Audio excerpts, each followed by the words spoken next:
म मूल घरको फलामे ढोका खोलेर भित्र पस्न साथ सुकुलमाथि बसेर पातहरूसँग चलिरहेका ती महिलाका हात एकाएक रोकिए। उनले पुलुक्क मतिर टाउको बटारिन् र टर्रो स्वरमा भनिन्, कसलाई खोज्न आयो? पछाडि देखिएको घर राजा महेन्द्रको ससुराली घर हो। यो घरभित्र अब हामी तपाईलाई लाँदैछौँ। आज एउटा मात्र होइन, धेरै कुरा खोज्नु छ। चुनिएको इतिहासको वर्तमानसँग तुना जोड्नु छ। तपाईँ अहिले जे गर्दै भए नि चटक्कै छाडी हामीसँगै यात्रामा जोडिनुहोला। बाङ्गिएको त्यो गोरेटोलाई सही दिशामा मोड्नु छ। हाम्रा प्यारा राजा महेन्द्रको ससुराली घर छिर्नेछौँ। मेरो बाबा आमा हो यो। पहिलो गायिका मेलवा देवीको घर टेक्नेछौँ। सुनको जलपधारी विशाल बुद्धको मूर्ति भएको गुम्बामा प्रज्ञा परमिता पूजा गर्नेछौँ। खोलाको पानी भित्र पसेर बसी आकाशबाट पानी पारिदिने ती सिद्ध सन्तको घर पुग्नेछौँ। विश्वमै प्रख्यात भेडाको उनबाट राडी र पाकी बनाउने हाम्रा आमाहरूको दर्शन पाउनेछौँ। Welcome to Rumjatar. हामी रुम्जाटारमा छौँ। रुम्जाटारमा घरमै बनाइएको यो राडी हो भेडाको उनबाट। राजाको रोजाइमा सधैँ पर्ने रुम्जाटारको पूर्ण परिक्रमा आज हामी लाउनेछौँ।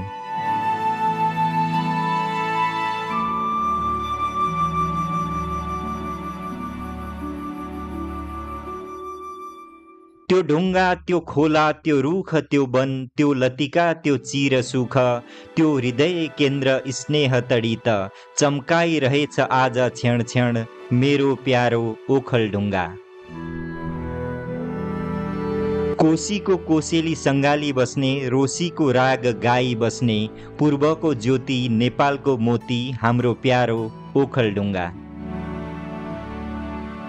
तल तराईबाट एक दिन भरि लगाएर हामी यहाँ आइसक्यौँ। मनमा हतार छ हामीलाई रुम्जाटार पुग्न। करिब 15 किलोमिटर टाढा पूर्वतिर कतै पर्छ रे यहाँबाट। हतार हतार चौबाटो पहिल्याई त्यहाँ जम्मा भयौँ हामी। मेरो प्यारो मात्रै होइन, हाम्रो सबैको प्यारो ओखलढुङ्गामा छौँ हामी। ओखलढुङ्गाको मुख्य चोक बजार। यता दक्षिण गए तल मिर्चैया पुगिन्छ महेन्द्र हाइवेमा र उँभो गए सगरमाथा। अब हामी तपाईँहरूलाई यहाँबाट रुम्जाटार लाँदैछौँ। एउटा ऐतिहासिक ठाउँ ओखलढुङ्गाको, जसलाई चाहिँ राजा महेन्द्रको ससुराली गाउँ पनि भनिन्छ। रमाइलो रुम्जाटार यो ओखलढुङ्गाको ऐतिहासिक ठाउँ। त्यहाँ भएका पौराणिक कुरा र पौराणिक संस्कृति अवलोकन गर्नेछौँ।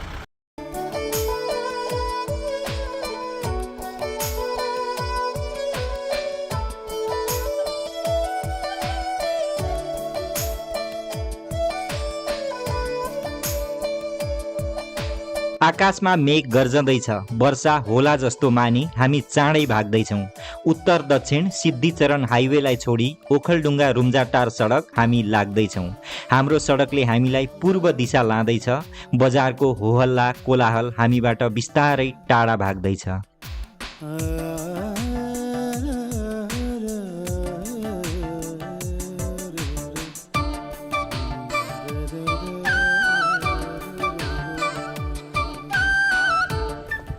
हामी निकै ओर आयौँ र बडालु भन्ने स्थान आयौँ। यो बडालुबाट चाहिँ अब घुम्ने ओर्ने कार्यक्रम सकेर सम्म टार सुरु भयो। तल देखिन्छ रुम्जाटार, अति नै रमाइलो ठाउँ। यहाँबाट थोरै निहालौँ र अघि बढौँ।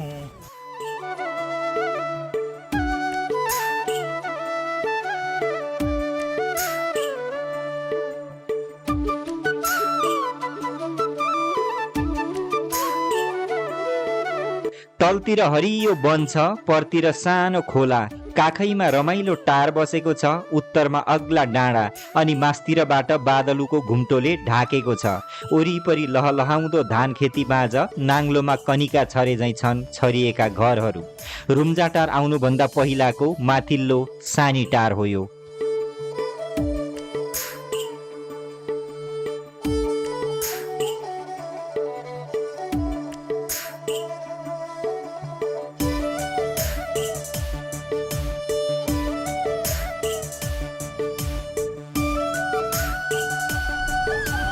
अब भने तराईको जस्तो भूभाग आयो। तराईको गाउँघर जस्तो सम्म आइपुगिसक्यौँ हामी। सानीटार काटेर रुम्जाटारतिर लाग्दैछौँ। अझै निकै पर छ, 2 देखि 3 किलोमिटर सिधा मिनटसम्म हिँडेपछि रुम्जाटारको मध्य भागमा पुग्नेछौँ हामी। धान हुर्किसकेको अवस्था छ अहिले, हरियो भइसकेको मजाले धान हुँदो रहेछ यो।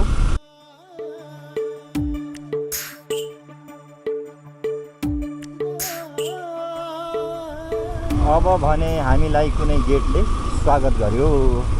अगाडिपट्टि गेट छ ट्याक्क साथले, ओहो, construct by Rumjatar society UK बनाइदिएछ। रुम्जाटार सोसाइटी युकेले बट्टङटङ लाएर ल यहाँबाट चाहिँ प्रमुख रुम्जाटार अब हामी प्रवेश गर्दैछौँ। गट्टङ टङ लाएर ओहो।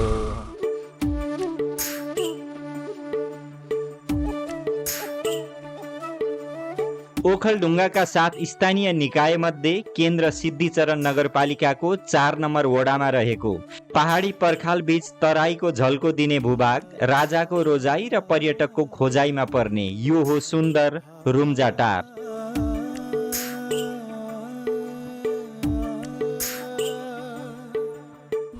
ल है पौराणिक खाले घरहरू देख्न थालियो। घर बनाइएको र बरन्डा चाहिँ बाहिरबाट ट्याक्क टाँसिएको। पहिला घर निर्माण गर्ने अनि पछिबाट सानो एउटा बरन्डा लगेर गमले टाँसिदिने हो। यहाँनिर एउटा विद्यालय तथा चोकमा आइपुग्यौँ हामी। सरर लाएर रुम्जाटार अस्पताल यता रहेछ।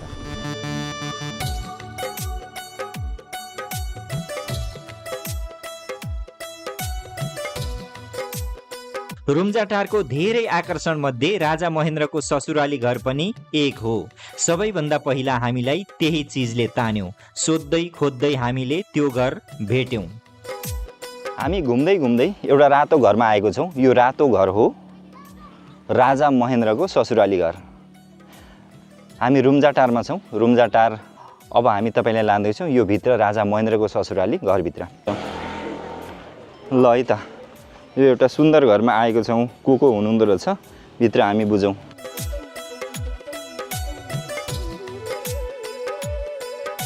राजा महेन्द्रका 2 रानीहरू रत्न राज्यलक्ष्मी र इन्द्र राज्यलक्ष्मी भन्दा पहिला यसै घरकी चेली गीता उर्फ रम्बा राजा महेन्द्रको समीपमा पुगेकी थिइन्। उनै रम्बाबाट जन्मिएको सन्तान राजा वीरेन्द्रका दाजु रविन्द्र शाह एक नामी कवि हुन्।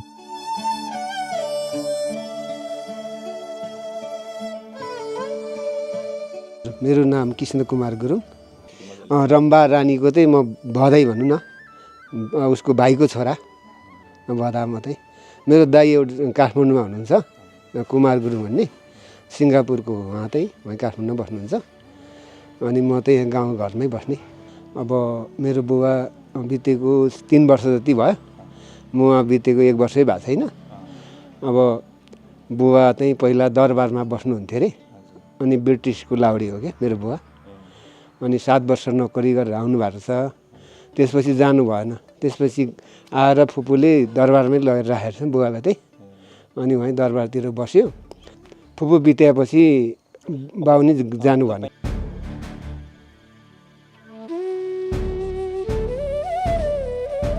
दरबारमा सुसारेको रूपमा काम गर्ने रम्बा गुरुङसँग उनीभन्दा उमेरमा कान्छा महेन्द्रको प्रेम बस्यो अनि विवाह अघि नै रविन्द्र जन्मे। परम्परा अनुसार राणाहरूसँग मात्र विवाह हुन पाउने भएकाले रम्बाको प्रेम विवाहमा परिणत हुन पाएन। तर पनि उनी ख वर्गकी रानी भएर बसिन्। रम्बा गुरुङबाट गीता शाह बनिन् अनि पुत्र रविन्द्रले पनि नामपछि शाह अनि राजकुमारकै सुखशयल पाए। रम्बाले आफ्नो भाइ श्रीकृष्ण गुरुङलाई बेलायती सेनाबाट झिकाई दरबारमै जागिर लगाइन्। उनै रम्बाका भाइ श्रीकृष्ण गुरुङका छोरा हुन् यी कृष्ण कुमार गुरुङ। रविन्द्र सर मैले अब देखेन होइन, अब सुनेको भनौँ न। उहाँ नि मेरो बुवा र रविन्द्र चाहिँ सँगसँग जस्तो रहेछ क्या मान्छे। 1-2 वर्षको जेठो कान्छ भान्जा। अब रविन्द्रलाई मेरो बुवाको भान्जा, अनि अब मेरो चाहिँ सम्धी भन्नु पऱ्यो नि त। खासै चाहिँ सम्धी, फुपूको छोरालाई सम्धी हुन्छ नि सोल्टी। राजा महेन्द्र र रानी रम्बाका छोरा गीतकार कवि रविन्द्र शाह वीरेन्द्रका पनि दाजु। यी कृष्ण कुमार गुरुङ रविन्द्रका भाइ फुपूका छोरा। तर गुरुङे ngोलोहरूले कजिनलाई सम्धी भन्ने गर्दछन्। मेरो बाबा आमा हो यो हजुर यही दुईटा फोटो बेच्नुभयो दुइटै बाबा आमा बाबा बितेको 3 वर्ष पुग्यो आमा त 1 वर्ष पनि पुगेको छैन अनि मेरो त्यही उहाँ यो त्यही राम शमशेरको दरबारमा बस्नुहुँदैछ फुपू हजुर हजुर अनि उहाँ पनि पहिले बेच्नुभयो अनि उहाँ चाहिँ बोजू हजुर उहाँ चाहिँ राजाले लगेको रानी साहेब भन्नु मेरो देशको परिवेशको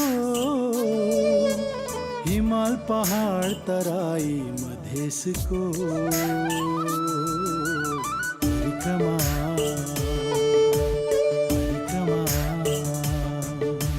परिक्रमा परिक्रमा परिक्रमा परिक्रमा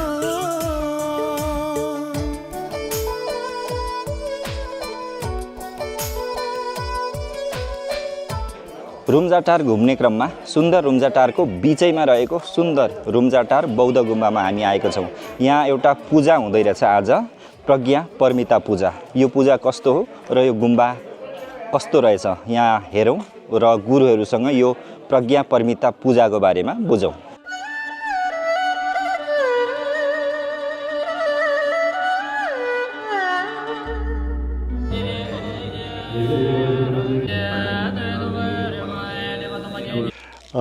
अनि हामी काठमाडौँमा बस्छौँ। यो गुम्बाको एरिया हाम्रो 9.5 रोपनी छ। सबै हाम्रो पर्सनल मान्छेहरूबाट स्पोन्सर गरेको वर्षमा 2टा जति पूजा गर्छौँ। यो पालि चाहिँ हामी प्रज्ञा परमिता भन्ने ठुलो ग्रन्थ चाहिँ बुद्धिज्मको ग्रन्थ चाहिँ हाम्रो सुनिता गुरुङ फुपूले स्पोन्सर गर्नुभएको थियो पहिला। अनि त्यो ग्रन्थ चाहिँ हामीले यो पालि वाचन गर्ने सुरु गरेको छौँ। यो वाचन चाहिँ हामी 8 जना लामा लगाएर 6 दिनको लागि गर्छौँ।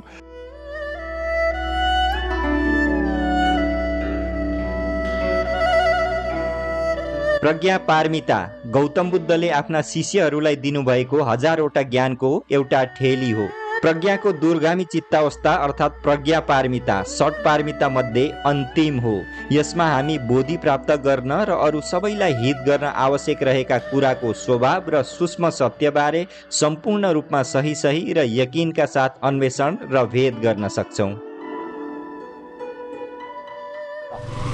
यस्तो चाहिँ गाउँघरको कुना काप्चामा आइयो, यस्तो बरन्डा टाँसेको घर हुँदी। ल यहाँनेरि हामी एउटा गेटबाट भित्र पस्दैछौँ, प्राकृतिक गेटबाट। यतापट्टि घरहरू छन्, यतापट्टि पनि एउटा घर छ। यहाँ आमाहरूले तान बुन्दै हुनुहुन्छ, भेडाको उनबाट निर्मित। यहाँ केही हुँदैछ, यो चाहिँ उन कोर्दैछ के, उन कोरेको भनिन्छ यसलाई। ए यहाँबाट गेटैबाट ढोकैबाट अब भित्र हामीले यदि पस्यौँ भने यस्तो विचित्र संसार देख्छौँ हामी। यहाँनेरि लाइट पनि बाल्न पाउँछौँ हामीले। ए यसो गरेपछि हो। अनि यो उन हो, यो यसलाई रोज्नुपर्छ, आफ्नो आफ्नो कलर चाहिँ छुटाउनु पर्छ। यो चर्खा चलाएर यो चाहिँ धागो काटेको भन्छ क्या यसलाई। परम्परागत तरिकाबाटै हो नि, होइन कुनै औजार मेसिनको प्रयोग छैन। यसमा मेसिनको प्रयोग छैन, प्रयोग चाहिँ अहिलेसम्म त यो रारी पाखीको चाहिँ मार्ने झुटे मेसिन छ होइन। यो काट्ने परम्परादेखिकै यस्तै छ।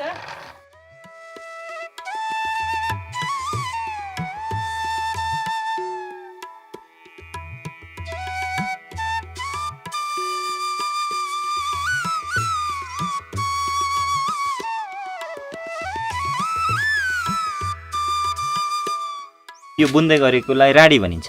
हजुर, एउटा बुन्न कति दिन लाग्छ?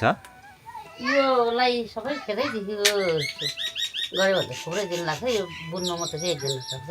सबै सक्न फिनिस गर्न फिनिस गर्नु 6-7 दिन लाग्छ। 6-7 दिन लाग्छ। यसलाई अब यस्तो एकै ठाउँ मुचेर आएको उन हुन्छ, मोरेर ल्याएको। त्यसलाई अब छुट्टो छुट्टै, यो छुट्टै पार्नु पऱ्यो, रातो छुट्टै पार्नु पऱ्यो, कालो छुट्टै पार्नु पऱ्यो।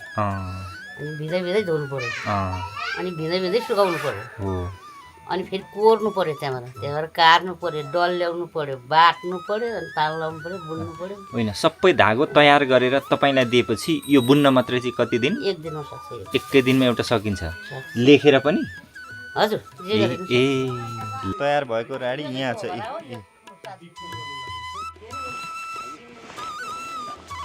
Welcome to Rumjatar. हामी रुम्जाटारमा छौँ। रुम्जाटारमा गाउँले आफ्नै लघु घरमै बनाइएको यो राडी हो भेडाको ऊनबाट। वेलकम टु रुम्जाटार लेखेको छ। तपाईँले आफ्नो वेलकम टु जे पनि लेख्न सक्नुहुन्छ यहाँ अर्डर दिएर। यसको मूल्य मात्र 6000।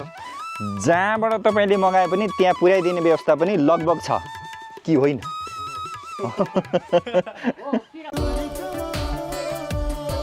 घुमी फिरी रुम्जाटार। सानैदेखि सुनेको रुम्जाटारको नामी कथन, तर वास्तवमा घुमी फिरी नभएर घुमी फेरी अरे। रुम्जाटार यति सुन्दर छ अनि यहाँ यति धेरै कुरा छन्, एकपटक आएको व्यक्ति अन्त घुमी फेरि रुम्जाटार आइहाल्छ अरे। यसै क्रममा हामी अब जाँदैछौँ रुम्जाटारको ऐतिहासिक सङ्ग्रहालय।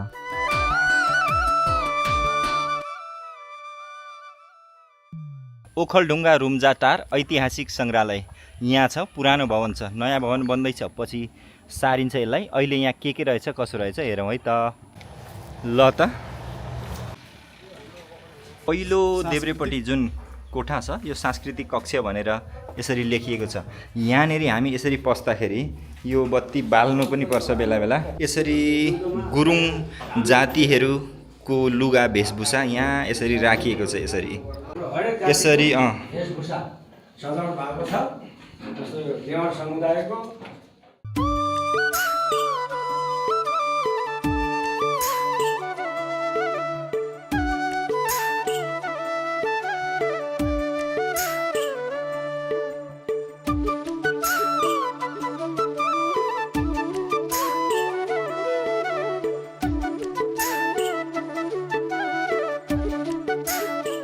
ल हामी सांस्कृतिक कक्षपछि प्राचीनकालीन कक्ष सक्यौँ र युद्ध कक्षमा घुस्दैछौँ। युद्ध कक्ष घुस्दाखेरि यतापट्टि बन्दुक छ, हाम्रो राजाहरूले चलाउने भरुवा बन्दुक। 200 वर्ष पुरानो पुर्खाहरूले घरेलु स्थानीय स्रोत साधन फलामको नाल र काठको प्रयोग गरी बनाइएको घरेलु हतियार यहाँ छ। गोर्खाली सेनाले लडेको तस्बिर यहाँ छ।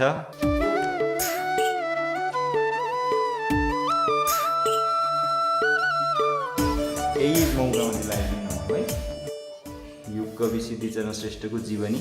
यहाँ एउटा तस्बिर छ। यो सिद्धिचरण श्रेष्ठ उहाँको बुवासँग हो या सिद्धिचरण श्रेष्ठ उहाँको छोरासँग हो। सिद्धिचरण श्रेष्ठले प्रयोग गरेको लुगा छ, यो कविले लगाएको लुगा यहाँ छ भनेपछि उहाँले प्रयोग गरेको चस्मा यहाँ छ, उहाँले प्रयोग गरेको कलम यहाँ छ र उहाँद्वारा सिर्जित कृतिहरू यहाँनिर छन्, पुस्तकहरू यहाँनिर छन्। सिद्धिचरण श्रेष्ठका लाइनहरू कविताहरू यहाँ छ। उहाँको तस्बिर यहाँ छ। तल उहाँको तस्बिर टाँसिएको टिकट छ। यहाँको एउटा सुन्दर तस्बिर यहाँ छ। अर्को एउटा सुन्दर तस्बिर यहाँ छ। हाकिमको दरबार विक्रम सम्वत 2075। बडा हाकिमको दरबार विक्रम सम्वत 2079। चिसङको गढी विक्रम सम्वत 2079। कोटगढी चिसुङकी गढी इतिहास यहाँ छ हो। यो हो चिसङको गढीको इन्जिनियरिङ नक्सा यहाँ छ। तलुवागढी विक्रम सम्वत 2079 फागुन यहाँ छ। तलुवागढी इतिहास यहाँ छ। तलुवागढीको इन्जिनियरिङ नक्सा यहाँ छ। अब यहाँ आयो ओखलढुङ्गाको इतिहास झल्काउने एउटा तस्बिर। ओखलढुङ्गा दरबारको इतिहास हामी यहाँ पढ्न पाउँछौँ। बुङ्गनाम गढी विक्रम सम्वत 2079 बुङ्गनाम गढीको इन्जिनियरिङ चित्र यहाँ छ र ओखलढुङ्गा जिल्ला बुङ्गनाम गढीको ऐतिहासिक पृष्ठभूमि यहाँ पढ्न पाउँछौँ।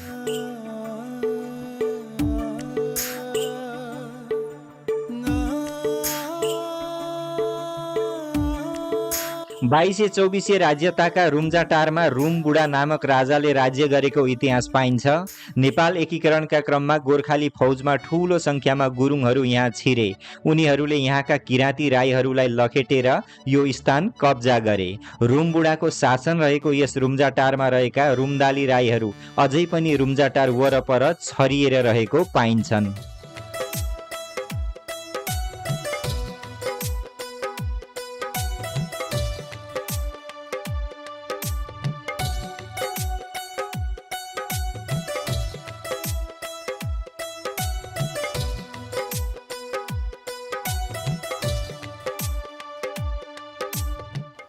हामी यो रुम्जाटार घुम्ने क्रममा मजाले घुम्दै गर्ने क्रममा थोरै पानीले बाधा गर्यो, तर पनि हामी घुम्दै घुम्दै यहाँ महान ज्ञानी सन्त तथा कवि ज्ञानदिल दासको घरमा आइपुगेको छौँ। यो द्वार हो, यहाँबाट भित्र पस्छौँ र पछाडि जुन घर देख्छौँ उहाँ ज्ञानदिल दास तथा उहाँका पुत्र रविदिल दासको घर हो।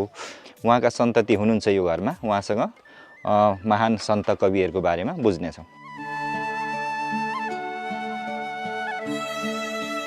ज्ञानदिल दास जोशमनी धार्मिक आध्यात्मिक जागरण र अभियानका एक सशक्त सन्त कवि हुन्। उनको जन्म सन् 1821 मा नेपालको इलाम जिल्लाको आमचोक भन्ने गाउँमा लामिछाने उपाध्याय ब्राह्मण परिवारमा भएको थियो। उनको बाल्यकालको नाम श्रीकृष्ण लामिछाने हो। श्रीकृष्णको प्रारम्भिक शिक्षा दीक्षा घरमा नै गुरुकुलीन पद्धतिबाट भएको थियो। जब उनी पाँचथरको नाङ्गे स्थित जरिङ्गे गाउँमा जोशमनी सन्त गुरु श्यामदिल दासको आश्रममा पुगेर गुरुबाट दीक्षित भए तब उनको नाम ज्ञानदिल दास भयो। उनका गुरु श्यामदिल दास जोशमनी सन्त साहित्यका प्रकाण्ड विद्वान थिए।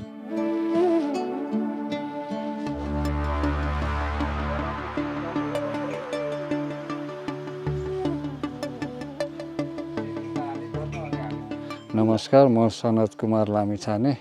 म सन्त ज्ञानदिल दासको पनाति, सन्त रविदिल दासको नाति।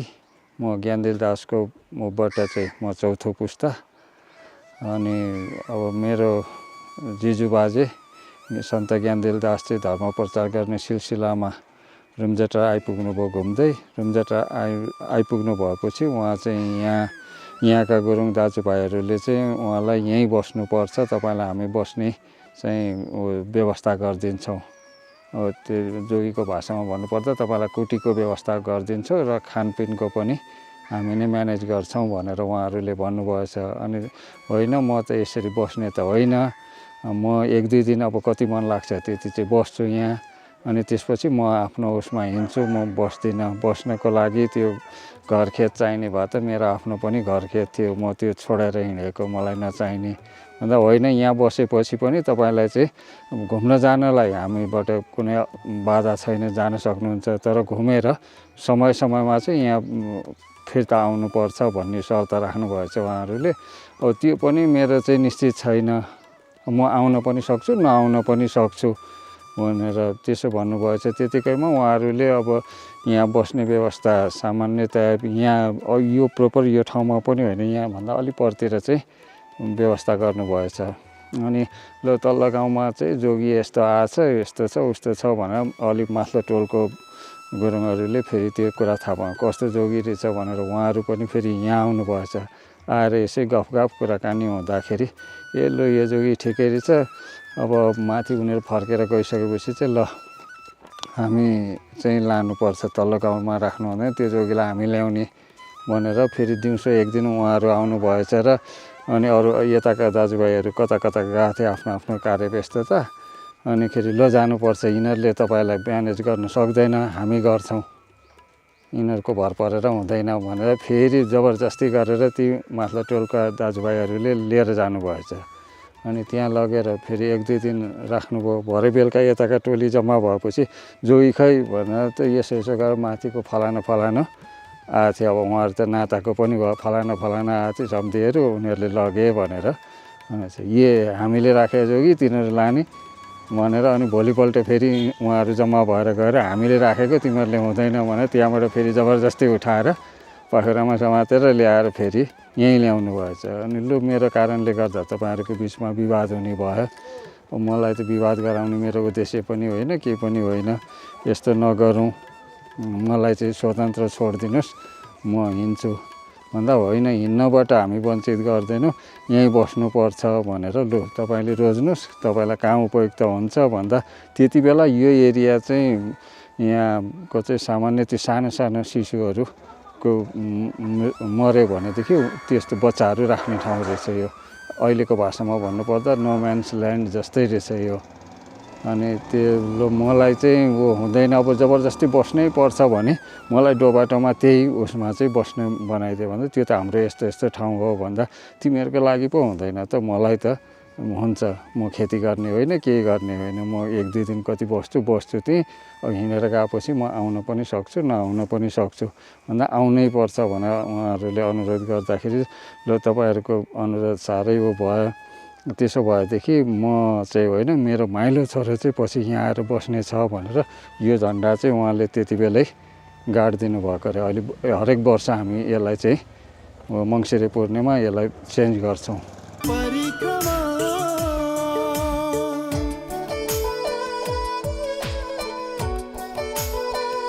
गृहस्थ जीवन त्यागेको जोगी ज्ञानको प्रचार गर्दै धरतीको परिक्रमा लागिरहन्छ।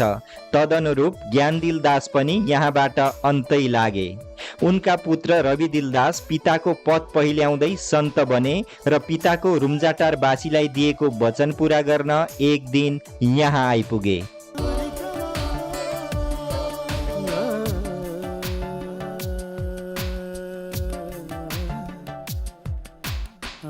अनि त्यसपछि अनि रविदेल दास चाहिँ फेरि उहाँ पनि त्यस्तै घुम्दै आउने उसमा अनि उहाँ यहाँ आइपुग्नु भएर अनि यस्तो पहिला एउटा जोगी आएको थियो उसले यसो भन्थ्यो त्यो सबै हुँदाखेरि ल तपाईँ कहाँ बस्ने भन्दा हो मलाई पनि यहाँ यस्तै ठाउँ भयो हुन्छ मलाई राम्रो ऊ चाहिँ चाहिँदैन यहाँ भयो भनेदेखि उठेर जता हिँड्न मन लाग्छ पूर्व पश्चिम उत्तर दक्षिण जहाँ पनि जान मिल्ने रविदेल पछि चाहिँ अनि त्यसपछि दिलराम मेरो बुवा अनि उहाँ मेरो बुवाको पालादेखि चाहिँ अब हामी चाहिँ अब त्यो बाजेको बाटोमा चाहिँ हिँडिएन त्यसपछि अब अङ्ग्रेजी पढाइ पढेर अब समयअनुसारको रोजगारीतिर चाहिँ लागियो।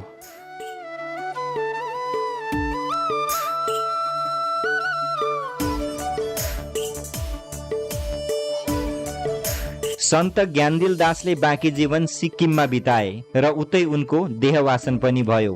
पुत्र रविदिल दासको भने जीवनको अन्तिम घडी यसै घरमा बित्यो। उनको समाधि यसै प्राङ्गणमा छ भने ज्ञानदिल दासको शालिग मात्र छ यहाँ।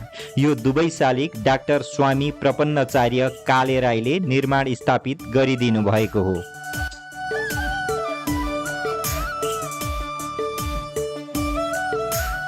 अनि मेरो हजुरबा रविदेल उहाँको पनि चाहिँ उहाँ पनि सिद्ध नै हुनुहुन्थ्यो। अब बुवा जतिको त उहाँ होइन अहिले मैले बुझ्दाखेरि, तर बुवा भन्दा चाहिँ उहाँ पनि त्यति धेरै कमी चाहिँ हुनुहुन्न थियो। यहाँ पनि अहिले पनि ती दाजुभाइहरू त्यो प्रत्यक्ष देख्नेहरू हुनुहुन्छ कि चैते वैशाखमा सुक्खा लागेर पानी परेन भनेदेखि उहाँलाई यहाँबाट बोकेर लगेर ठोट्ने खोलामा राखेपछि उहाँ खोलाभित्र पसेर चाहिँ ध्यान गर्न थालेपछि भरे फर्किने बेलामा चाहिँ खोलैदेखि पानीले कुट्दै आउने भनेर पानी पार्ने क्षमता चाहिँ उहाँसँग थियो। र त्यति बेला तत्काल समयमा अहिले पनि वृद्धहरूसँग बुझ्दाखेरि चाहिँ उता इन्डियातिर अथवा बाहिर अरू देशहरूमा कुनै ठुलो जहाज दुर्घटना हुन लाग्यो भने यहीँ बसेर जहाज यस्तो दुर्घटना भयो भनेर चाहिँ उहाँले यहाँ बसेकै ठाउँबाट थाहा पाउनुहुन्थ्यो अरे।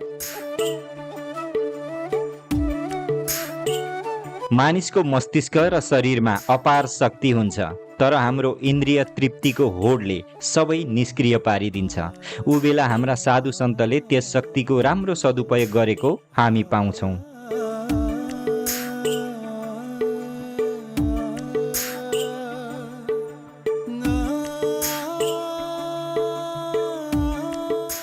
ल है, रुम्जाटारको एउटा कालिका मन्दिरमा आइपुग्यौँ। ठुलो पिपलको रुख छ, त्यो पिपलको रुखको फेदमा यहाँ कालिका मन्दिर छ।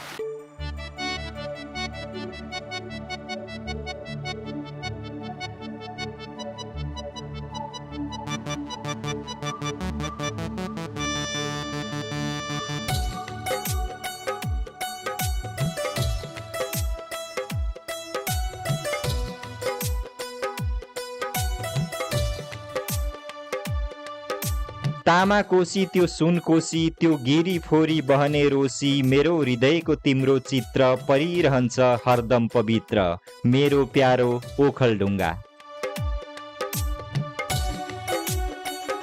ठोट्ने खोला र सिस्ने खोलाले बेरिएको रुम्जाटार, यसका अघि फेल्छन् ती स्थल हजार। कहिल्यै नसुक्ने सुन्दरताको मुहान धारण गरी बसेको, अनेक सन्त र विभूति प्रकट गरेको, बलियो इतिहासको रेखा कोरी संस्कार र सङ्गालो थुम्सेभरि बोकेको हाम्रो प्यारो रुम्जाटारमा हाम्री प्रथम गायिका मलेवा देवीको घर भत्कियो रे। यहाँको विमानस्थल बन्द भयो रे। राडी र पाखीको उत्पादन कम हुँदैछ रे। साइला माइलाहरूले गाउँ छोड्दैछन् रे। यसलाई तपाईँ हामी सबै मिली बचाऊ। आऊ रुम्जाटार घुमी फिरी फेरि जाउँ।